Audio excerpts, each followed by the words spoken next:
Blog Talk Radio. The following broadcast is brought to you by the iGolf Sports Network. The Women of Golf show is sponsored by the iGolf Sports Network and Golf Tips Magazine. iGolf Sports is a live stream broadcast and media production company providing quality programming designed to attract the golfing enthusiast.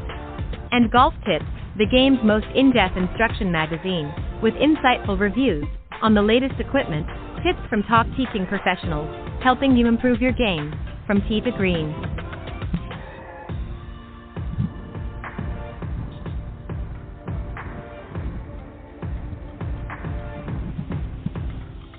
Good morning. Welcome to the Women of Golf, the #1 women's golf show around the world, with hosts Ted Odorico and Cindy Miller. Join them as they interview some of the best players from the Epson, LPGA, and Legends Tour, and so many others, helping to elevate women's golf. So without further ado, here are your hosts, Ted and Cindy. All right, good morning, everybody, and once again, welcome to the Women of Golf show. I'm Ted Odorico, and right alongside, of course, each and every week is none other than Legends Tour player and LPGA professional Cindy Miller, and we are your hosts here on the Women of Golf show. Good morning, Cindy. Good morning, Ted. How are you? I'm doing very well. You're heading back home, you said? Yeah, Jamie had to go to West Palm Beach. He's got to take some clients to play Seminole, poor baby. So I had to help Candace with the twins and the new baby. Yeah. Yeah, really feel bad for you, Jamie. Yeah. Well, hopefully you'll have some fun, but that's always good that his mom can step up and pitch in whenever needed. All right, we got a great show for you this morning. We're going to be starting things off. Actually, we're going to have a great discussion a little bit later on in the show. 6 great reasons why all women should learn to play this great game of golf, and we're going to talk about that. And I'll tell you a little bit about how I came up with that. Actually, I didn't come up with it, but how I found it. So, but first, we're going to speak with our special guest this morning, fresh off a red eye, and as she said, and she's doing her full season on the Epson Tour. Her name is Lizzie Wynn, and she attended St. Ursula Academy, where she competed on the women's golf team. And in 2021, she was named to the All Big East team. She also received an Academic Merit Award and had completed in all 4 of the tournaments.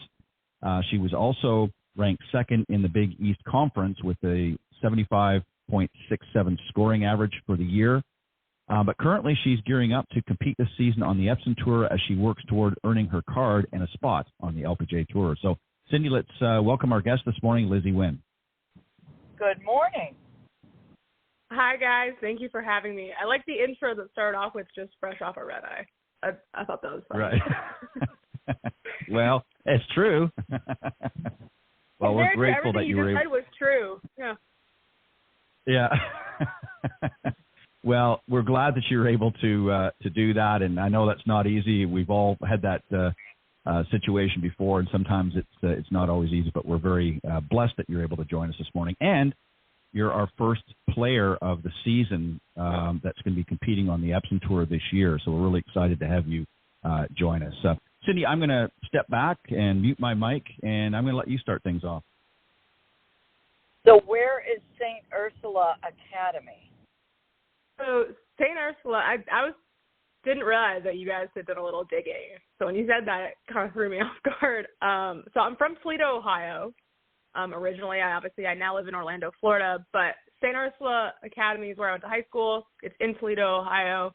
It's an all-girls school. I obviously grew up playing golf. It's where I really learned to love golf when I was there. But it's back in Ohio. So you have not played college golf? No, I did play college golf. That was high school. So I went to St. Ursula for high school. I went to Seton Hall University for college. I was there for all 4 years of undergrad. And then when COVID hit my senior year, I took my extra year, and then I got my master's and continued to play. Well, there you go. Yeah. La-di-da-di-da. So is this your first year on Epson? So last year, so I've been pro. So I turned pro after grad school in 2021. And obviously my first year, I didn't make it out of stage one. I didn't have any status. Last year, I played a little bit better. Still didn't make it out of stage one, but it was enough to give me a little bit of status. So I only played 2 events on Epson last year. But this past year, I made it stage 2. I played all right at stage 2, but it gave me enough status to pretty much have a full season this year on Epson. Well, that is awesome. So now, Thank you. Question to you: what is the most difficult lesson that you have learned up to this point? That's a good question. Probably patience. And I know that sounds like a basic answer, but coming from like my every year since I've played golf, I've gotten better. And that's always been my goal, was to improve every year. And I think if you look at my statistics and you look at the levels that I'm playing, like it's always been progress. I've always been moving up. That's how I got to this point. And I think the reason I've gotten to this point is because I've been patient with the hard work that I put in, because I think a lot of times you have to take a step back and realize that like everything I'm doing up until this point, like, was for me to get here. And it takes a lot out of you when you're traveling on the road and you're practicing and playing all the time. You're in the gym. You're trying to perfect pretty much anything you can, and sometimes you don't play the way you want to, and that's okay. And I think it took a while to learn that, like, you're going to have off weeks and you're going to have weeks that are really good, and that's what pushes you forward, and that's kind of how I got to this point, and I think that takes a lot of patience. Right. Sometimes do you wonder if what you're doing is right, and do you question it when things don't go your way? Yeah, I think a lot of golfers battle with this, especially golfers that aren't at the LPGA level. My first year pro was tough for me because I think when I was playing on the Women's All Pro Tour, which is kind of, I consider it like the feeder tour for Epson, because they do have exemptions for Epson. So I played that my first year. I didn't make a single cut. And it was my first year out. I was just kind of getting in the swing of things, like traveling and driving everywhere. And I think during that year, I definitely struggled a bit mentally because I wasn't making cuts and I was putting in that work. And that's the first year I really learned that, like, I have to be patient. And I definitely questioned whether or not that was something I wanted to do. It was definitely something I battled with on the golf course. But I stuck to it. And obviously, I think last year was a big growing year for me, and I was watching my hard work start to pay off. And this year I feel kind of the same way I did last year, but it's paying off in a little bit at a higher level, which is great. So I'm starting to question it less as I start to trust the process and trust my golf swing a little bit more. How many people, this is a biggie, so sit tight. How many people, I want you to know that I've been where you are, okay? I played on tour. I didn't make it the first time I went to Q school. I made it the second time. When you got out there, I call these people the committee of they, came up and gave you unsolicited advice that you didn't ask for, and gave you their opinions, and tried to change your swing, or told you what you were doing was incorrect. I'm sure you saw that video of that woman from Europe, that guy, well, I've played golf for 20 years and you should do this and you should do that. How many people have done that to you since you turned pro? Surprisingly, I don't think as many as you would expect.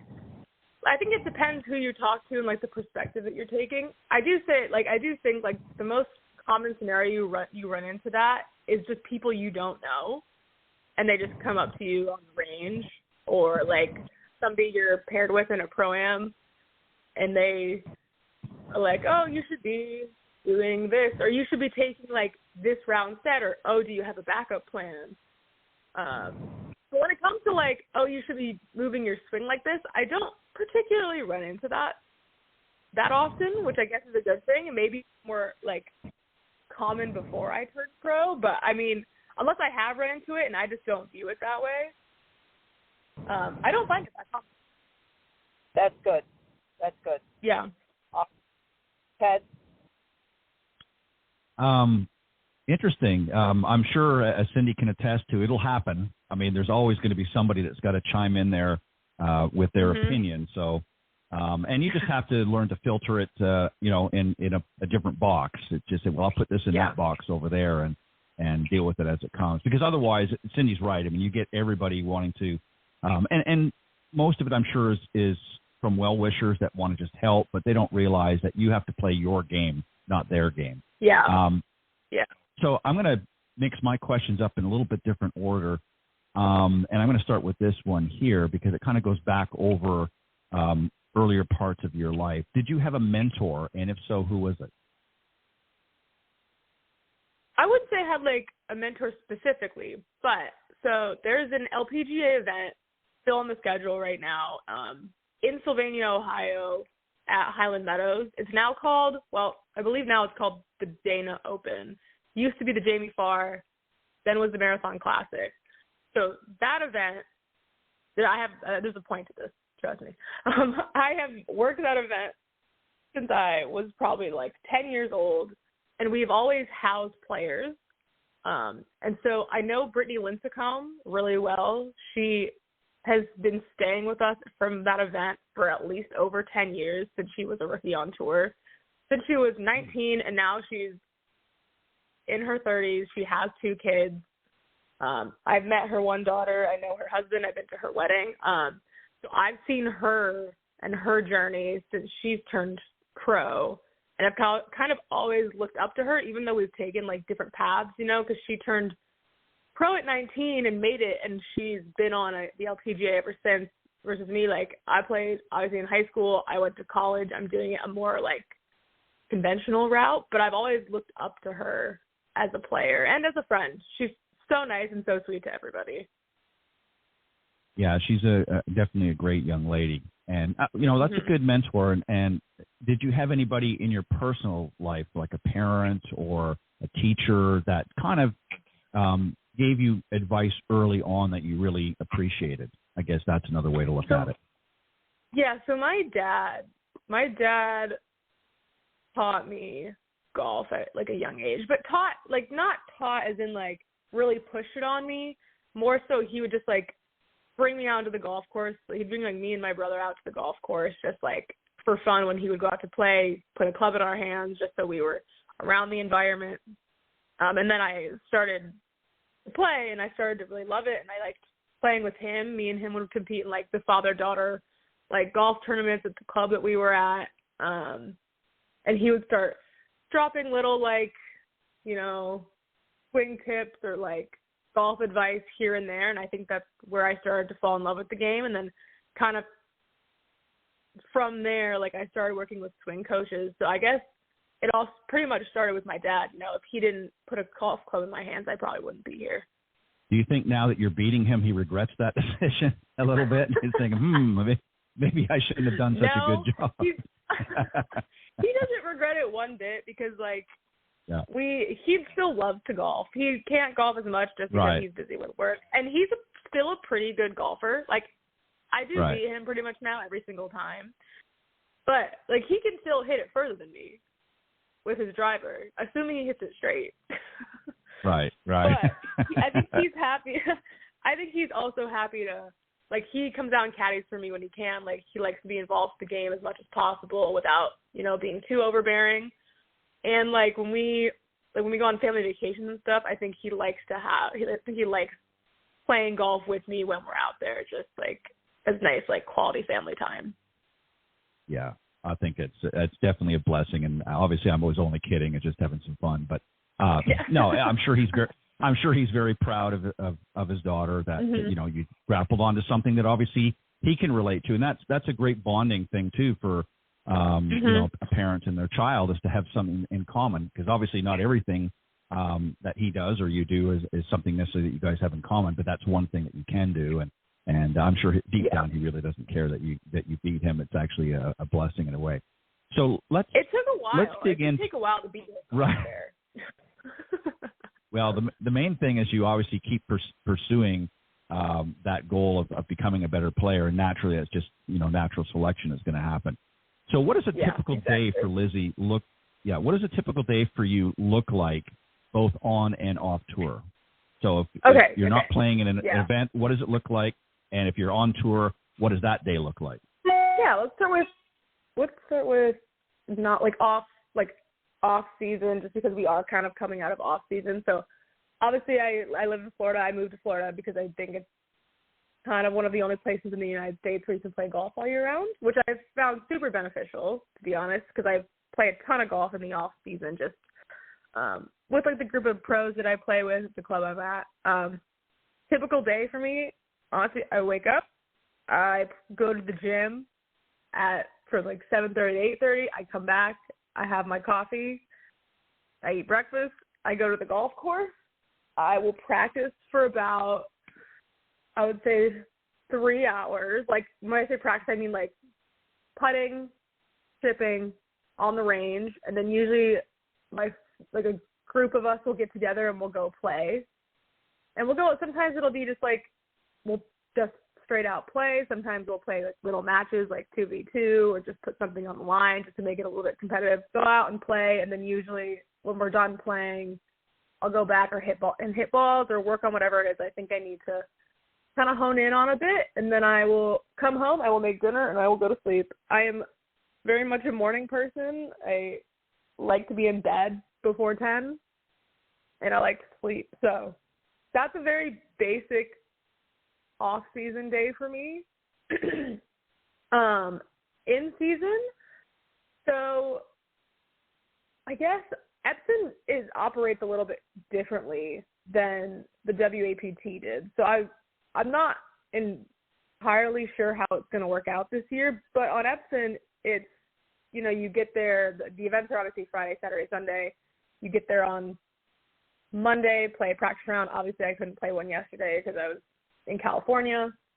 But pretty much, I try to stick to the same schedule. So, you wake up, you either go to the gym or you go to play first thing, like in the morning. So you can flip-flop it. So you can go to the gym and then you can play, or you can play and then go to the gym in the afternoon. I think right now the gym is a big thing for me. I'm coming off an injury that I had like in December and January, so I need to be in the gym just to keep things sharp, strengthen, and stretch the muscles that I need to be able to perform my best. And then either making food, having dinner with host families, or going out to eat. I have a travel buddy on Epson. Her name is Kate Johnston, and me and her pretty much try to, hopefully you can't hear the lawnmower in the back. I hope you can't hear that. And me and her pretty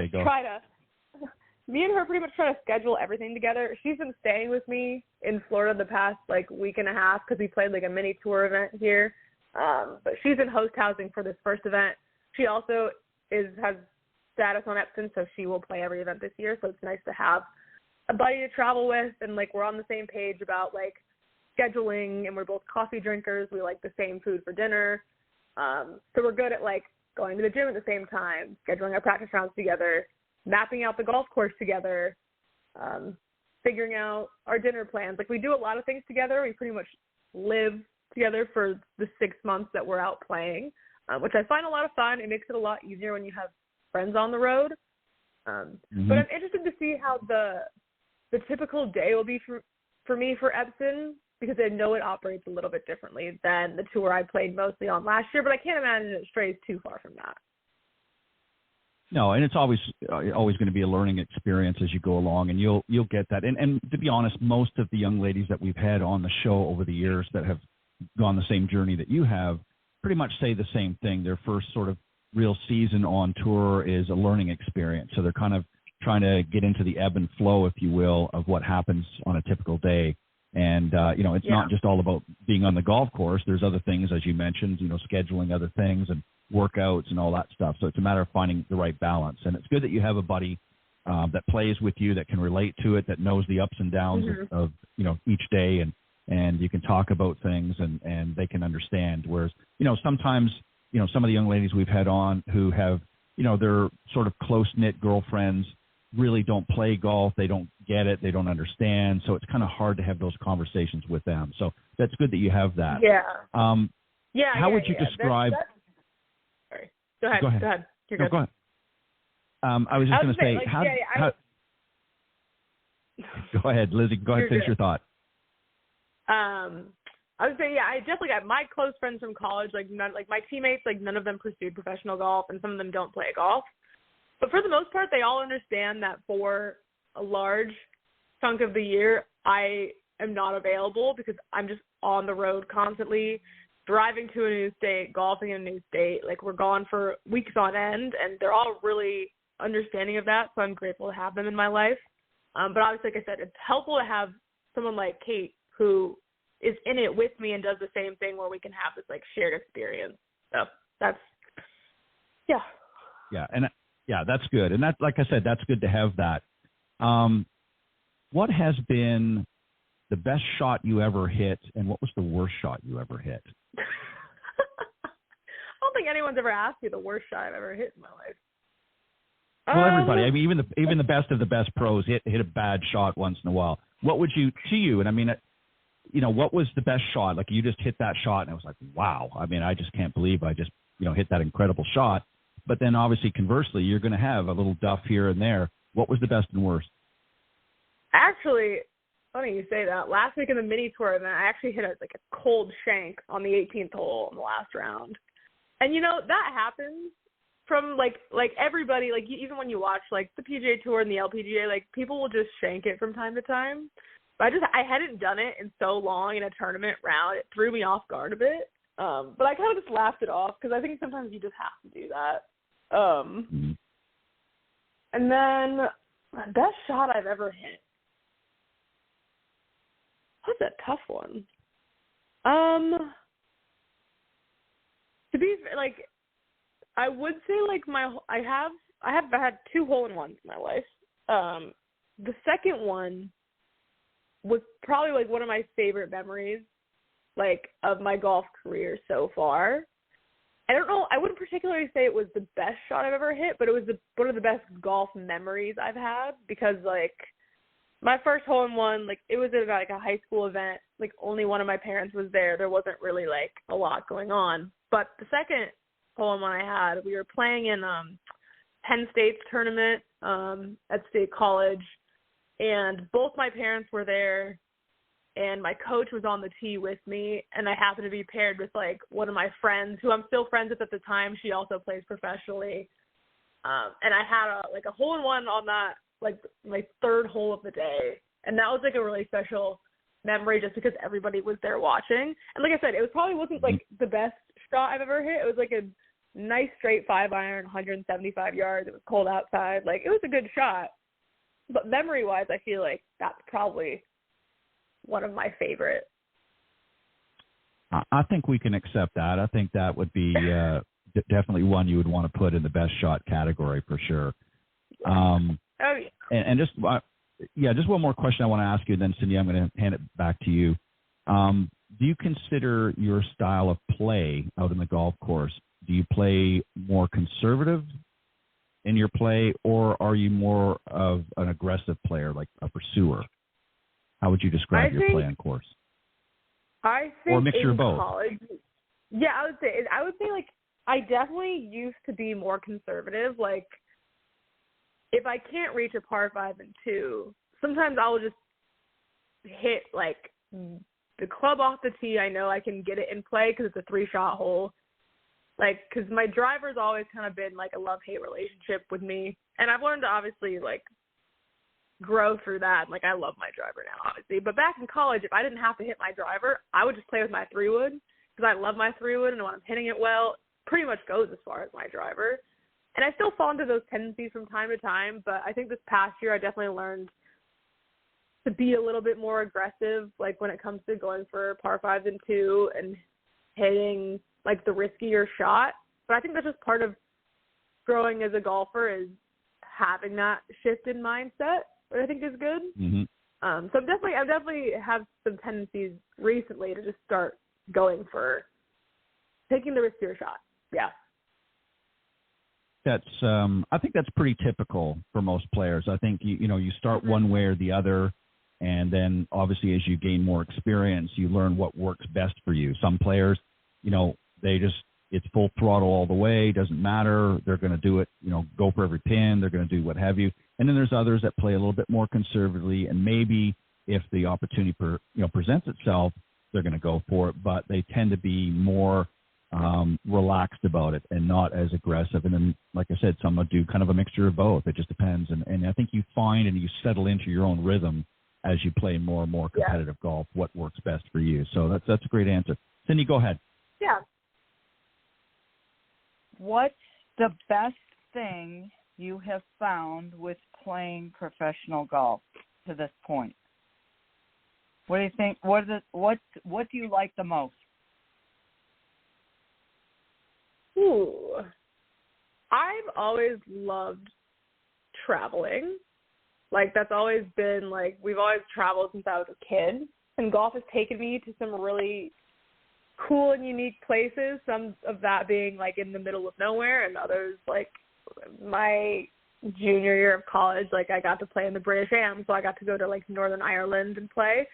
I would say, like, my favorite, like, the best part is getting to see just parts of the country you wouldn't typically see, and, like, getting to play the golf, like, in a bunch of states you wouldn't typically go to if you didn't play golf and if you were working a normal, like, 9-to-5 job. Like, we get to spend 4 weeks out in the West Coast where we go to California, we're playing in Utah, and we play 2 weeks in Arizona, and I think I've never been to any of those golf courses, and I think it'll be a really cool experience getting to go there, especially with, like, a friend that I like traveling with, and sometimes having my parents out there and just getting to see and play golf courses all over the country and hopefully more so all over the world one day.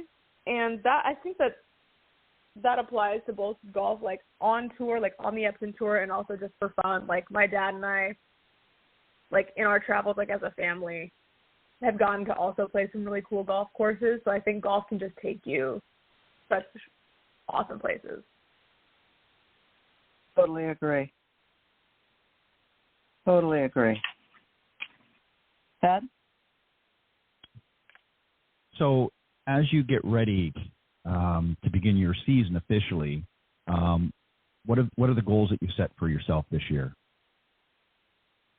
So this is obviously my first full year on Epson, and in order to, like, my main goal is to finish the Epson season, like, on the money list, 75. If you are top 125, you're exempt through stage 1, and not having to go back to stage 1 is probably the most important part of, like, the whole Q school thing, because getting out of stage 1 is so important. It can be really stressful when you go back there, and I've been 3 times, and I think I'm at a point in my game now where I don't need to go back. And so if I have the season I know I can have and play the way, like, I know I can play, that shouldn't be an issue. But I do know that, like, this is my first full year and it might take some adapting, but I've been playing golf, like, my whole life up to this point, and I adjust really quickly, so I don't think it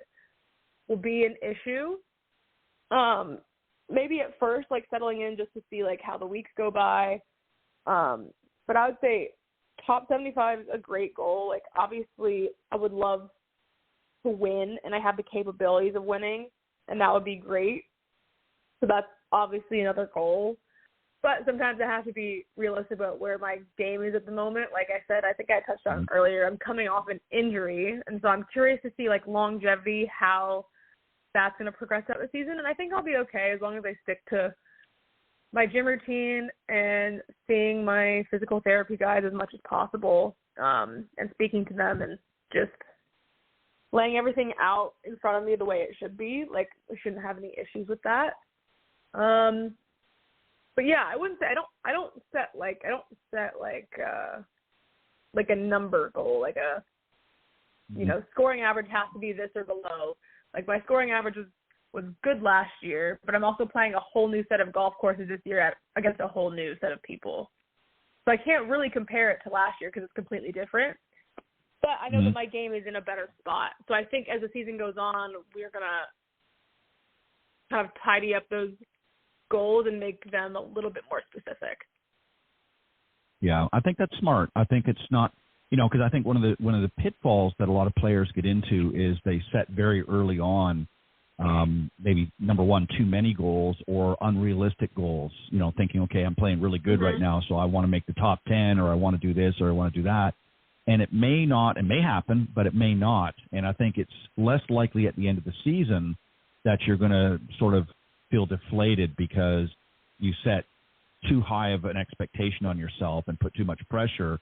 And then as you transcend through the season and you're not realizing some of those goals, or it doesn't look like they're going to be as attainable as you thought at the beginning of the season, I think it puts a lot of stress on you and a lot of anxiety throughout the season. So I think it's very smart what you're doing is to kind of ease into it as you go in the season. And then you can always add. You can always say, okay, yeah, I've ticked off this box. I'm going to be a little bit more competitive and see if I can get to this next level or what have you, whatever the case may be. Yeah. And I think that way then you feel more confident as you go along. So I think it's very smart on your part to do that. And is a testament. Go ahead. Yeah, last year, like when I played a full season on the Women's All Pro Tour, and like I said before, like the first year I played, I didn't make a cut. So my goal was make at least 50% of the cuts, and I had well exceeded that goal. I think I only missed 2. Because making cuts is such an important part of golf, because if you're making cuts, you're making money, you're on the money list, like your ranking will go up. I think I have a similar mindset to that. Like 50% of cuts on Epson would be great. It'll put you on the money list. But if I go out the first 3 weeks and I'm playing unbelievable golf, like, I can adjust those goals easily. Like, I think it's always easy to work your way up instead of putting all that pressure on you and having to step back. I think it makes it a little bit easier mentally, especially when you're out there playing, being like, it's a long season. You have a lot of golf to play. Like, let's work up to it. Yep. I couldn't agree more. I think that's very smart and very wise on your part to take that approach. Well, Lizzie, we want to thank you very much for joining us this morning. We've got to let you go, but you got lots to do. You're getting ready for your first Epson event this season, and I know you've got to rest up and prepare and do all those wonderful things. So good luck this season, and thank you for joining us this morning on the Women's Golf. I hope you'll come back and join us. Awesome. Thank you so much. It was really nice meeting both of you. I enjoyed this. Hopefully I don't sound too tired and groggy coming off of my flight. Fine. No, Have a great week. Thank you guys so much. All right. Bye-bye. Bye. All right. That was Lizzie Wynn, competing now on the Epson Tour this season. Her first season last year was her rookie season on the Epson. And as she mentioned, only played a couple events. So we're going to take a real quick break. And then, Cindy, you and I are going to come back, and we're going to talk about 6 great reasons that all women should learn to play this great game. We'll be right back. The following ad is sponsored by Golf Tips Magazine. Are you tired of being short off the tee? And what about those 3 putts? Forget about it. It's time you got serious about your game. Golf Tips, the most in-depth magazine in the industry. For over 30 years, Golf Tips has delivered expert content such as the latest golf instruction from America's top pros, simple to follow practice and game improvement drills, fitness and mental game tips, equipment, training aids, accessory and apparel reviews, golf destinations and travel tips for every budget, and so much more. Don't miss a single issue. Go to golftipsmag.com and subscribe today. All right, welcome back. You're listening to the Women of Golf Show with hosts Cindy Miller and Ted Odorico. That would be me. And we just spoke with a great guest, the first Epson Tour player of the season, Lizzie Wynn, as she gets ready for the season. We're excited for her and hope that she does well this year. Now we're going to have a discussion, Cindy, and I got to give credit where credit is due. I did not come up with this particular. I was actually doing a little investigating on something, and I happened to come across this. And I don't know if you're familiar with this young lady or not, but her name is Heidi Mitchell. She's an LPGA Class A professional and obviously has her own golf academy and so forth. And she put together the discussion on one of her posts And I saw it, and I thought this would be a great topic for us to pick up on. So I'm going to give her credit for this discussion. Heidi Mitchell, LPGA professional, and her contact information is HeidiMitchellGolf.com is her website. So if you want to check her out after the show, you can certainly do that. I believe in giving credit where credit is due. So, Cindy, these are 6 reasons that she actually put together. And the first one is she identifies as golf teaches life lessons. First off, agree, disagree, and what are your thoughts on that? Absolutely. For sure. Without a doubt. Don't you? I agree. What would be, do you think, a life lesson that you've taken away from this game? What would be one for you? Well, one that Lizzie just talked about would be patience. Right. Yeah. That's not one that Cindy wants to talk about. But yeah. And the funny thing is that it teaches you typically what you don't want to hear, right? Mm-hmm. Yeah. The one that you need to learn the most, it usually stares you right in the face. Yeah. So, and again, it's like the ball sits there looking at you saying, try to hit me, you idiot. And then you try to kill the ball. And then what you do is realize the ball can't move till you swing the club. And then you have to learn how to swing the club. So, yeah, it's total torture. But, yeah, many life lessons. But patience would be the biggest one for me. What about you? Yeah, I agree with that. And just on a side note, if the ball laughs at you after you hit a bad shot, it's time to give up the game. You're going crazy. So you got to make sure that if you're hitting that, right? Am I not right? If you start hallucinating. But I would say for me, I think what golf has done for me is it's taught me to manage myself better, because if you think about it, when you're out in the golf course, you have to manage yourself. You have to adapt to whatever circumstances you might be faced with. You have to learn to adapt sometimes on the fly, but you have to manage yourself. And for me, that's one of the things. I agree with you. Patience is definitely one, but I think managing yourself more efficiently throughout life, because if you can manage yourself on the golf course, and that doesn't mean that you're going to win everything or you're going to hit every shot just perfect, but if you can control what you're doing out in the golf course and manage yourself in such a way that you feel confident, you feel empowered, if you will, you're going to do that. That's going to spill over into your everyday life as well. It helps do that. And also, there's a parallel between life and golf in that respect. I mean, if you manage yourself in the boardroom, let's say, or in a meeting as an executive, then more often than not, if you take that same strategy out on the golf course, again, that doesn't mean you're going to hit everything perfect, but you're going to be likely to be more successful if you manage yourself correctly. So I would say that would be one for me. So definitely golf does teach you some life lessons. There's millions of them that you can be taught, and for everybody it's different. But those are just a couple, I think, that are certainly well worth getting involved in the game for. For women, too, number 2, there are, believe it or not, and this is something obviously more for our younger women out there, more scholarships are now available for women golfers and that are actually being used than that are being used. So for those young ladies who maybe have some athleticism, maybe played a little bit golf, you need to really investigate this, because there are some great scholarship opportunities. If you want to go to college and you want to obviously have the ability to get scholarships, golf, it might be the way for you. What do you think about that, Cindy? Because I know that you played at the University of Miami, was where you went, and I don't know all the circumstances, but you went there. Is that not a great opportunity for young women today? Absolutely. Absolutely. Again, it doesn't mean, if I play golf, I get a scholarship. You're going to have to work for it. Sure. But yes, there's many scholarships available for D1 and D2. D3, you don't get scholarships for golf, but you get academic scholarships.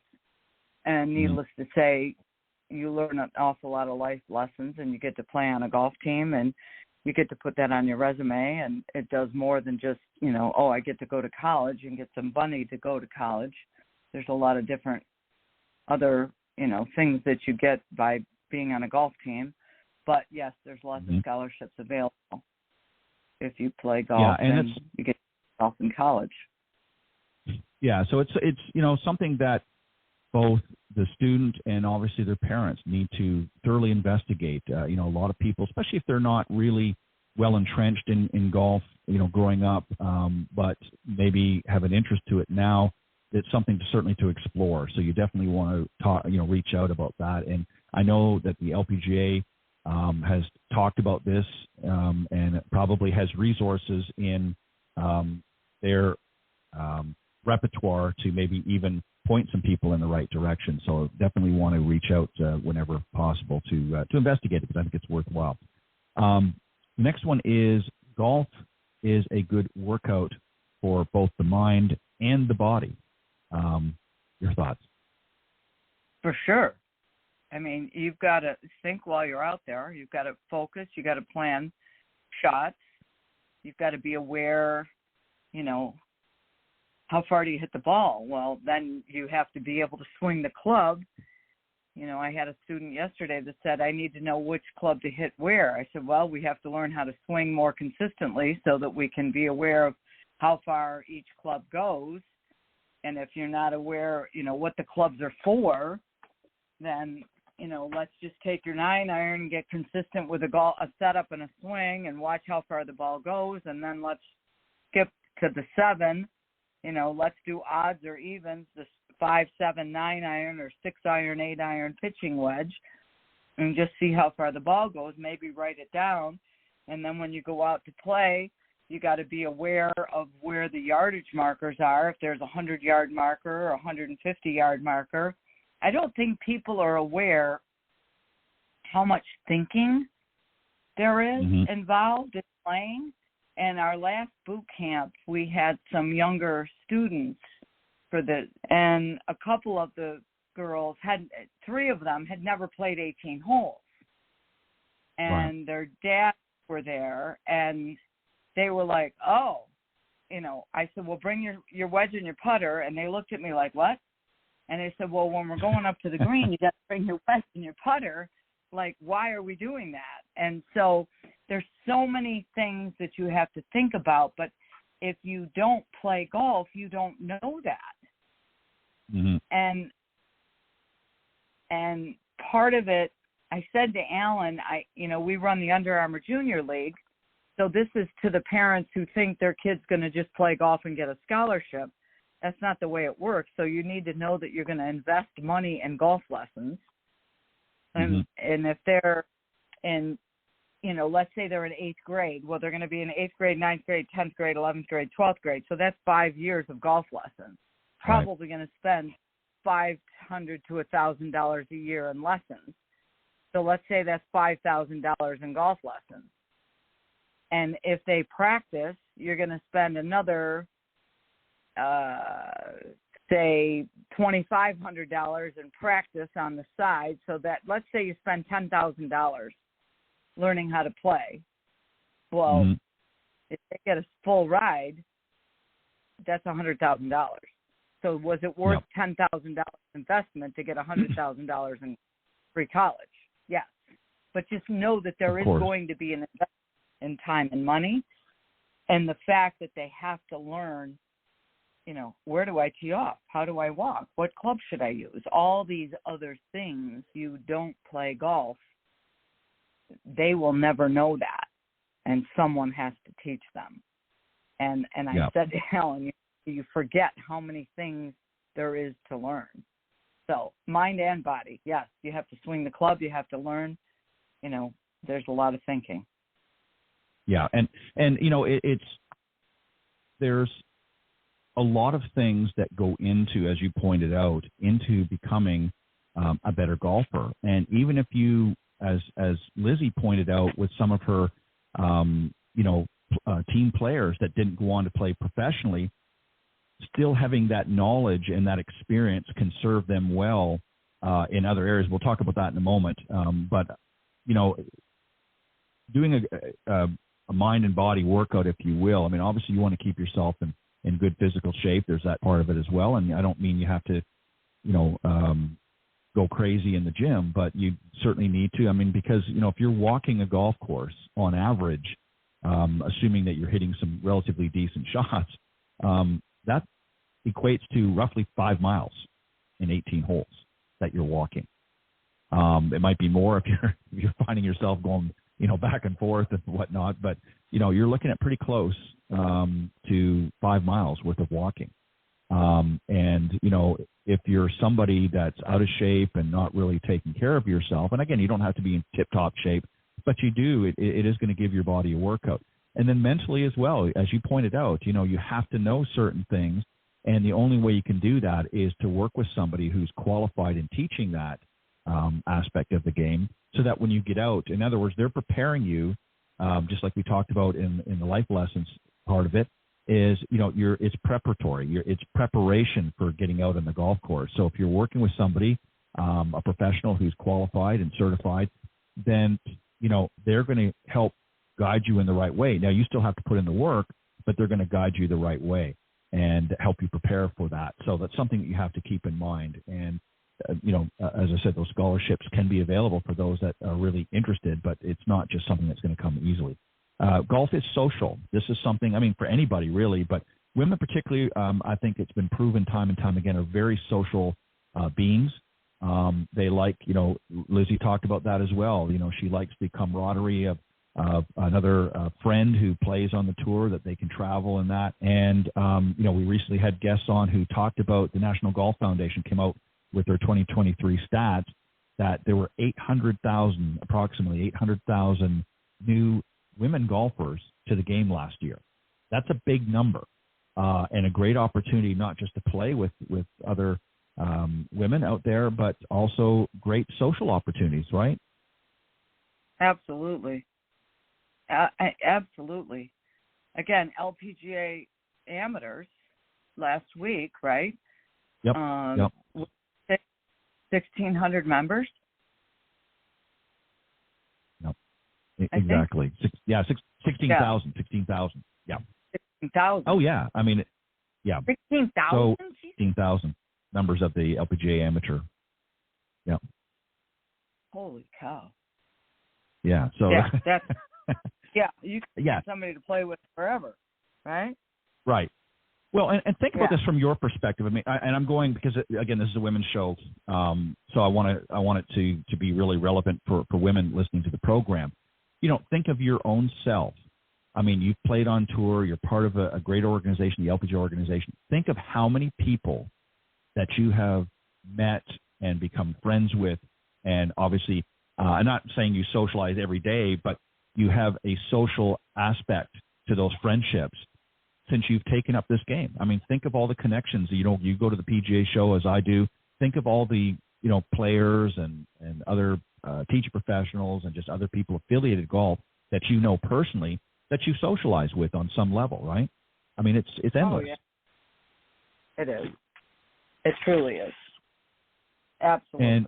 And even, it's something, I'm sure that there's some of them, and we've had a few on the show that I know you've mentioned over the years, that you've known for years and years and years, and you're still friends to this day. You still communicate. You still, see each other at different events or different functions throughout the LPGA holds. So, those are lifelong friendships. So golf is definitely a very social sport or game. So it's definitely another reason I think a lot of women should learn to play this game if they enjoy social interaction with other women, and men too, but other women particularly.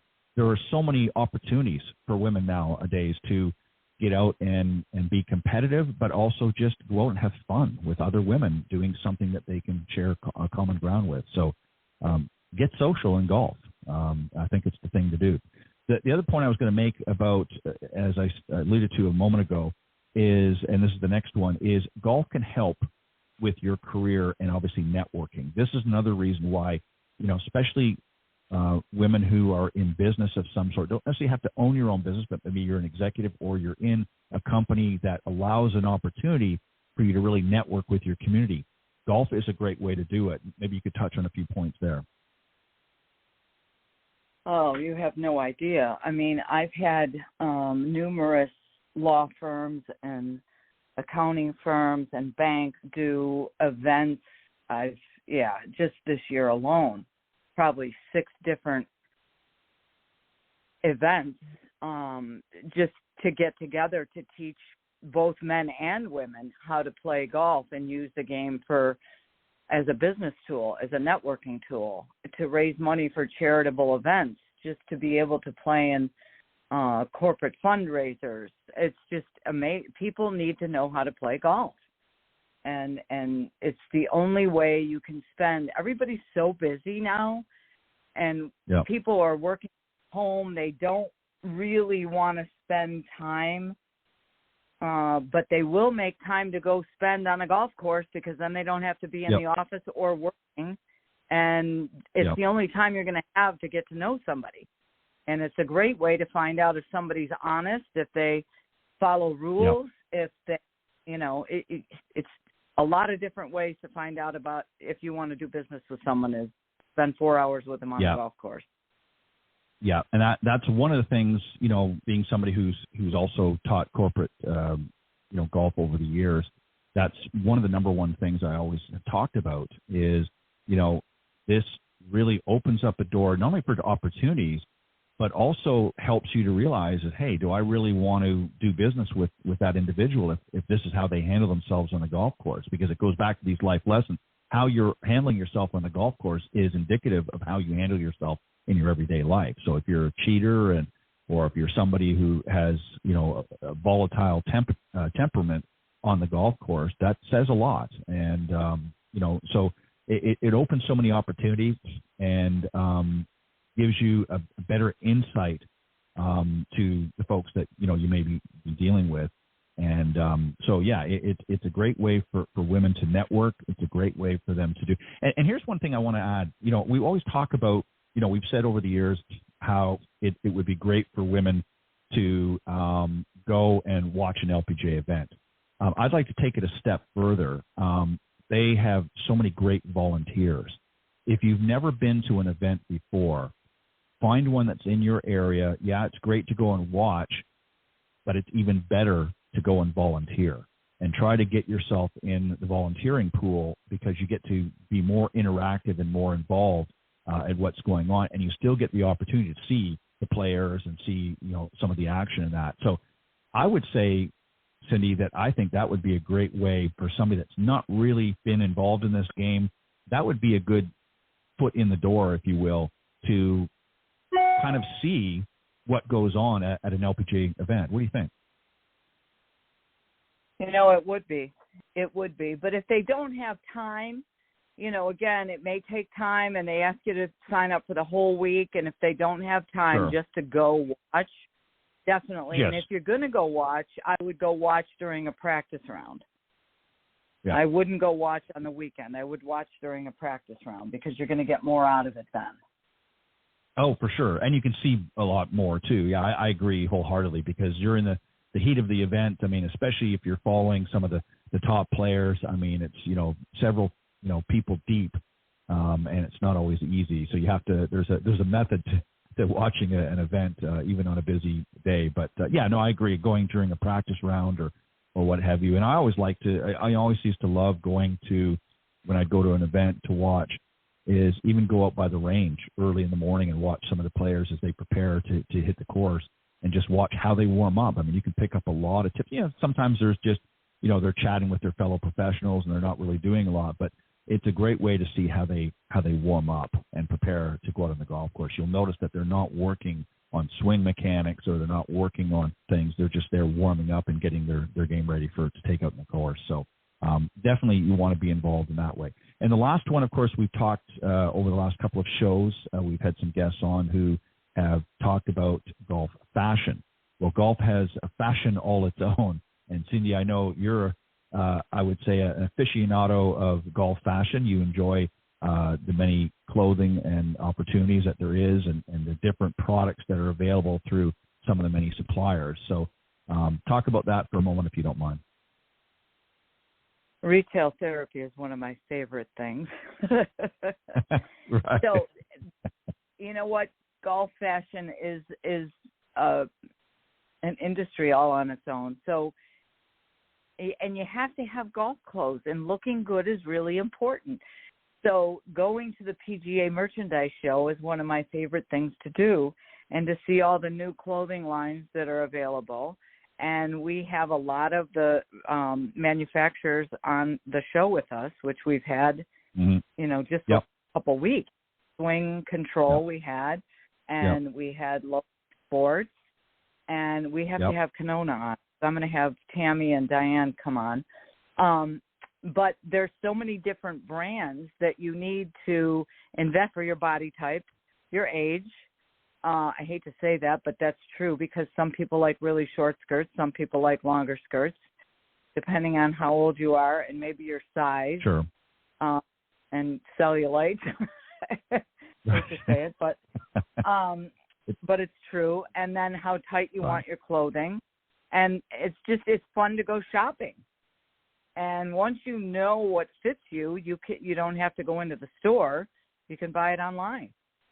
So it's important. And also let me just add too, with from the fashion, as you mentioned, we've had Swing Control and Lola Sports and others over the years on the show talking about their lines.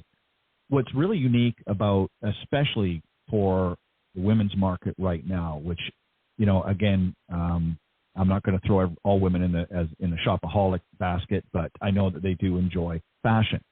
What's really unique about golf fashion right now is, I would say, the majority of it is not being made solely to wear on the golf course. It's very flexible, not just in the fabrics that are being made, but also in the diversity of where you can use it. So, for instance, a lot of the manufacturers, Swing Control being one, Lola another one that we've talked about, their lines are being made not only to wear on the golf course, but to wear in other social events, to wear to work, and it doesn't look like you're, on the golf course. So it's very flexible in what you can do with it, and very interchangeable in other aspects. So if you're thinking, well, yeah, okay, I can go and do that, but that's just something I can wear only when I golf. No, you're wrong. They've created and moved their product lines in such a way that women can now have a lot of diversity with that clothing. So it's not just limited to wearing the golf course. And that's something I think that is really important, particularly for women, because they are very savvy shoppers, and they don't want to be put in a box, if you will, saying, okay, I've got to buy this for this, I've got to buy that for that. They want diversity in what they're wearing and flexibility. Would you agree? Absolutely. Absolutely. So you can go from the golf course to the office. Yep. And or some other social function. I mean, outside of the golf course, if you've got a get together, a dinner, what have you, sometimes you can just throw a jacket over top, and next thing you know, you've got a great outfit, or you can wear something else, a quick change without having to change your whole wardrobe. Just some accessories as well sometimes can splash it up enough that now you can wear it out if you've got a dinner with your partner or something like that. So it's very versatile, and there's there's so much of it out there. And we're going to have more of these professionals who work in the fashion industry, who are, again, even though they're working in golf clothing, if you will, they're offering a lot of diversity. So we're going to have some more of that on here, and we may even work it out. We'll have a few specials on the show as well for people that are interested, maybe give some discounts or some giveaways and things like that. We're working on a few of those things behind the scenes. But so life lessons, scholarship opportunities, a good workout for body and mind, definitely a social aspect to the game.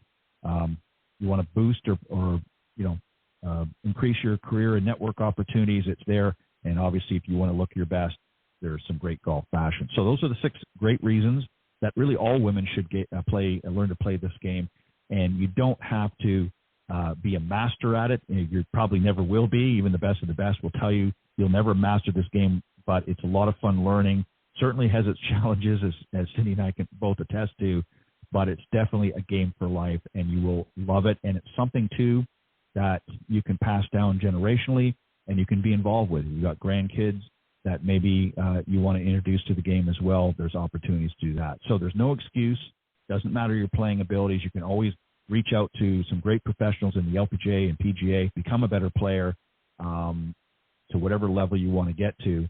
but there's no excuse for you not to get out there and enjoy this great game. And I think that pretty much wraps it up. What do you think? Absolutely. Great job. All right. Thank you, Heidi Mitchell, again, for putting together some great points. And, again, you can reach out to her at HeidiMitchellGolf.com as her contact information. 6 great reasons why all women should learn to play this great game, golf. Again, a special thanks to Lizzie Wynn. Good luck this year on the Epson Tour. And we look forward to having some of the winners come on and join us this season on the Women of Golf. On behalf of Cindy Miller, I'm Ted Odorico. Thank you, everybody, for tuning into the Women of Golf this morning. And we will see you next week right here on the Women of Golf Show. Thanks, Cindy. Thanks, Ted.